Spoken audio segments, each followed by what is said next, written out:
Optimus Prime's second in command, First Lieutenant Jazz was an Autobot with some of the most underrated potential ever. But what if he survived that ordeal?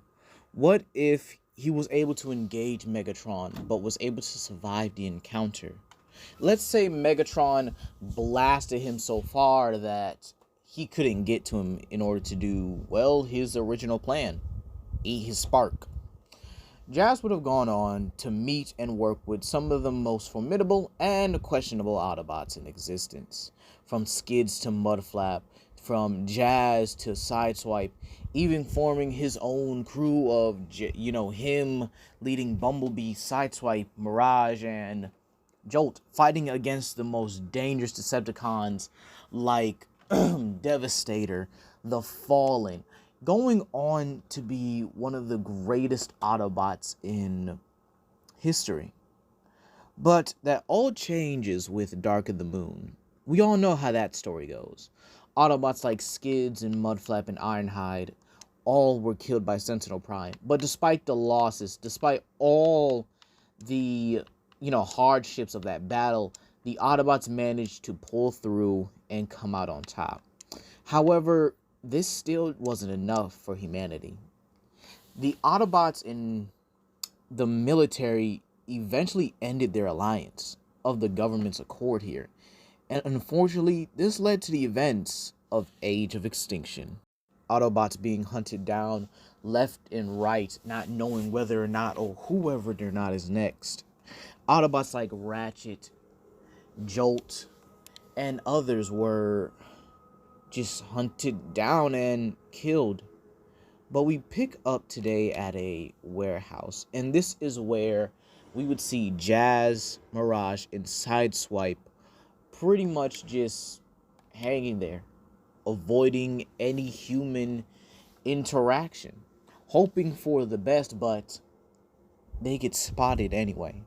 Cemetery Wind still finds them, despite the fact that they will make sure that they were well hidden. And Lockdown arrives, just like in any other Autobot hunting situation from Age of Extinction. All three of them fight valiantly. They fight to the best of their abilities. With Mirage and Sideswipe engaging against the Cemetery Wind while Jazz handles Lockdown. Jazz actually puts up a pretty great fight, using his agility and his better skill to his advantage over Lockdown. But this just doesn't prove to be enough. He sees Sideswipe and Mirage get overwhelmed by the Special Forces, and after sending Lockdown flying, he immediately goes over to help them. He tries his best against them, but it's not enough. And then this is when he's blown back by an explosion. Lockdown then begins to form his gun. Well, he forms his face into a gun and shoots at Jazz again. This time, the impact is so powerful, it sends Jazz reeling into the harbor of, the neighboring harbor of their location. And he falls, sinking to the bottom, shouting for his comrades, Sideswipe and Mirage. Not knowing their fate, not knowing what's happened to them. We then pick up at a junkyard. Let's give it a week after the incident, okay? So to pick up at this junkyard, and here we see a truck pull up with Jeff, DJ, and Duncan. They're just looking for extra parts. So they're just, kind of just looking for extra parts here. And then they hear something. They hear something rummaging, and they decide to go check it out. Kind of teasing DJ because he's a little bit scared. But again, these guys still go check it out at the end of the day. So they go around and they actually see something interesting. They can't make it out, but then Duncan decides to go closer.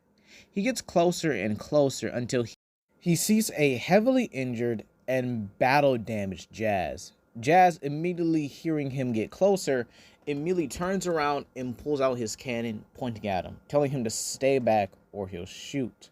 But Duncan backs up accordingly. And he actually tells him, dude, I'm not going to hurt you. I want to help you. You seem like you need some help. And this is when Jeff and the others tell him about Duncan's father, how he would, be able to make him better, make him stronger and tougher. Jazz, a little bit uneasy by this, by this sudden proposition, actually goes with it. For once, he needs help. He needs that, he needs help. And they take him, well, secretly take him to the Los Santos Observatory. This is where we actually see a laboratory, a genetics laboratory, filled with all different kinds of beasts. This aquatic and just various creatures, various dinosaurs and creatures. And this is when we see Duncan's father, Edmund Rockwell. And this is when Duncan comes in telling him they have a surprise for him in the garage, and it's something that he's been looking forward to for a while.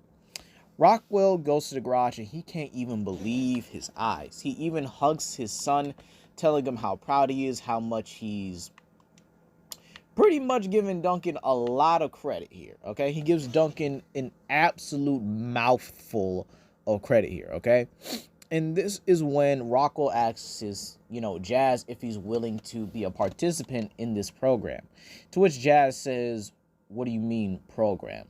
And this is when Rockwell pretty much explains that he's been trying to make a organic and Cybertronian hybrid. Something that could benefit him and, humanity. But this is when Jazz kind of he thinks to himself a little bit, but with nothing else to lose and with nothing else he has here, he goes with it. And throughout the month, or at least let's say it takes about a month, right? This process takes about a month here. That way, everything kind of just settles in, right?